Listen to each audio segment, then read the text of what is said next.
are not a native to Colorado Springs. You came from Illinois, didn't you? Yes, I'm from Illinois. I moved to Colorado Springs in 2009. So I've been here for a little bit. Great. So where in Illinois did you grow up? Rockford, just a little bit Okay. north of Chicago.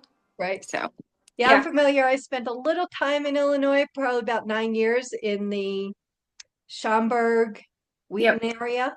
So, you were up that way. Yeah. Great. So what brought you to Colorado Springs?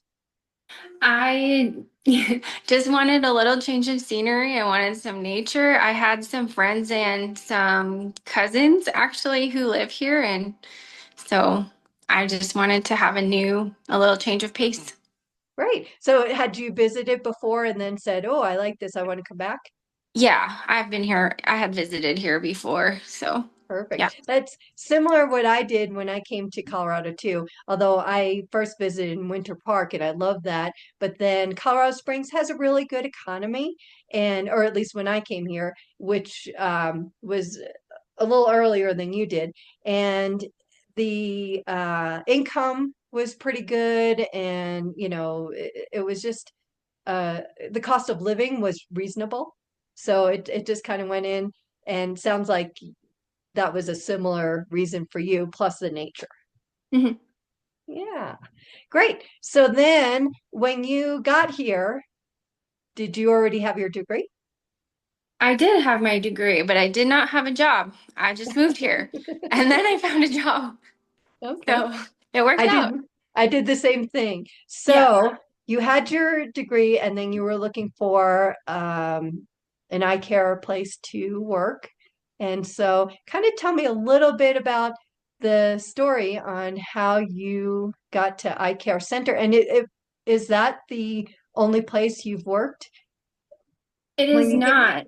Okay. I had done fill-in work before I joined Eye Care Center. So I was working just whenever other optometrists needed vacations, I was working for them and things like that.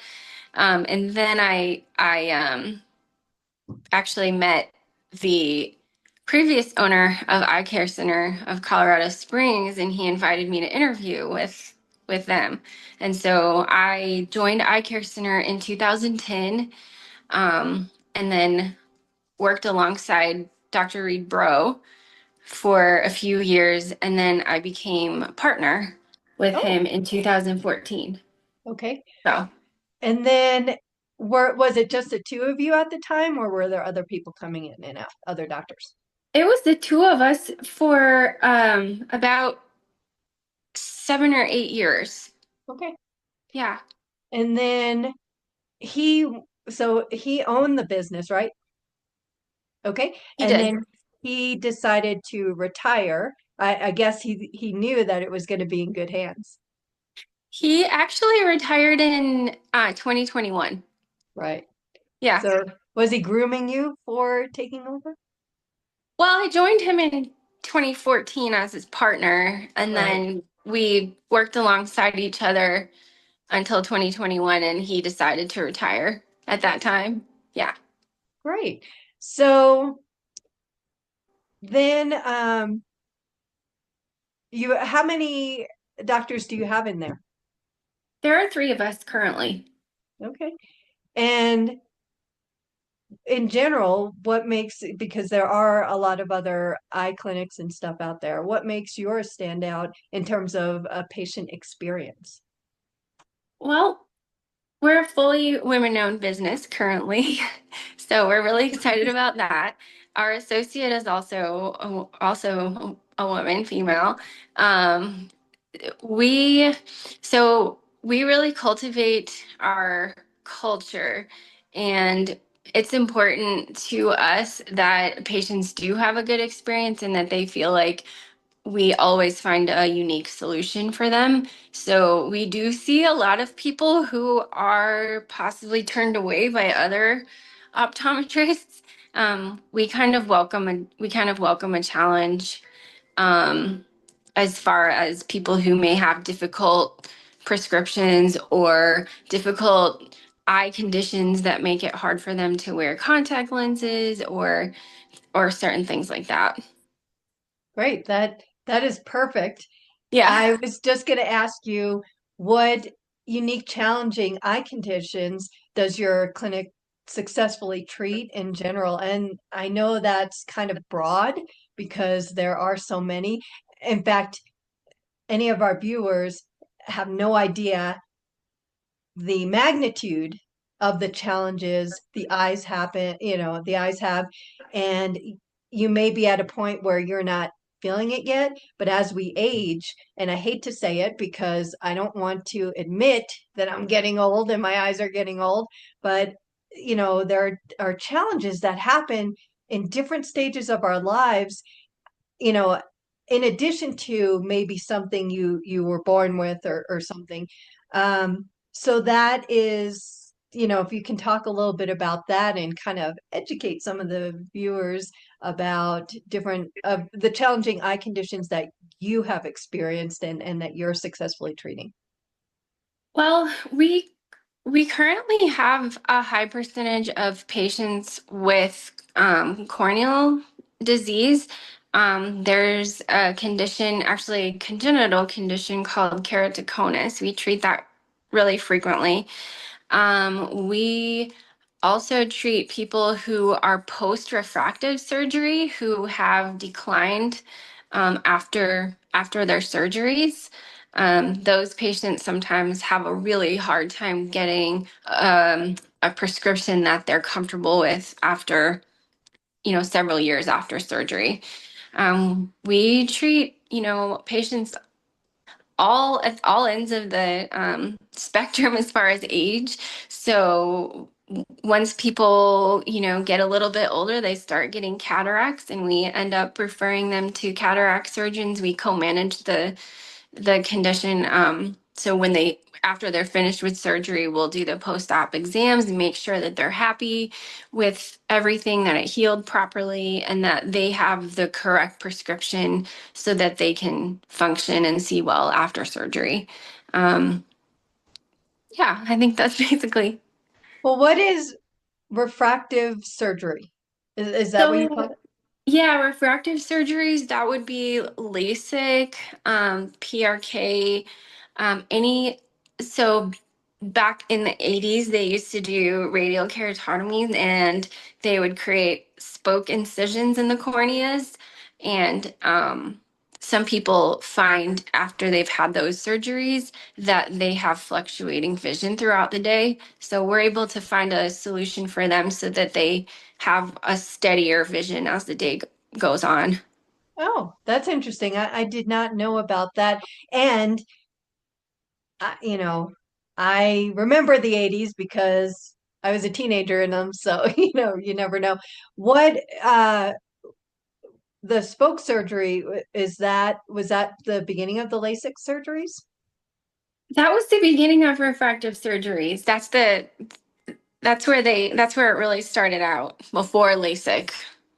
Okay, so that started first and then LASIK. I remember hearing about LASIK, and my issue is I have starring in general with lights, and so it's really bad at night. And even as a teenager, I didn't realize that I had eye issues until I was driving and a tractor trailer was in front of me, and I didn't know it was there until we were stopped at a light and I was like right on its tail, because the lights were so far apart and they were starring that my perception was off, and I was like, holy cow, what the heck is this? So at that time I was doing eye um exercises. I forget where I went, but I had prisms. So they were, trying to refract and or just get my eyes to function on their own. I don't think it really helped with my vision at all, but by golly, those pictures with all the pixelated stuff, and if you look at them long enough, you can actually see the picture. I was a whiz at that. It really got me Got to do really good at those. Exactly. But I don't think that, helped. And then I had trouble seeing, further away. But to this day, I have a problem at night and I haven't found a solution as far as, the glare resistant lenses now that they didn't have them necessarily back in the 80s, but that I remember. That helps a little bit. And I've tried those yellow like sunglass things or whatever that you put on them and stuff. I don't have a solution for that. Do you have any tips for me for because I'm not the only one. No, you're not the only one. A lot of people struggle with night vision. I think that we probably would need to do an eye exam and check and see if you have an uncorrected astigmatism or if there's any lens opacities inside your eye and things like that. So then we're able to go use that information and recommend filters and solutions based on that. No? Yeah, Well, honestly, I think I may be making an appointment. I'd love to see you. Yeah, so that that's a problem. So that's not an easy fix then, right? As far as As the glare, yeah.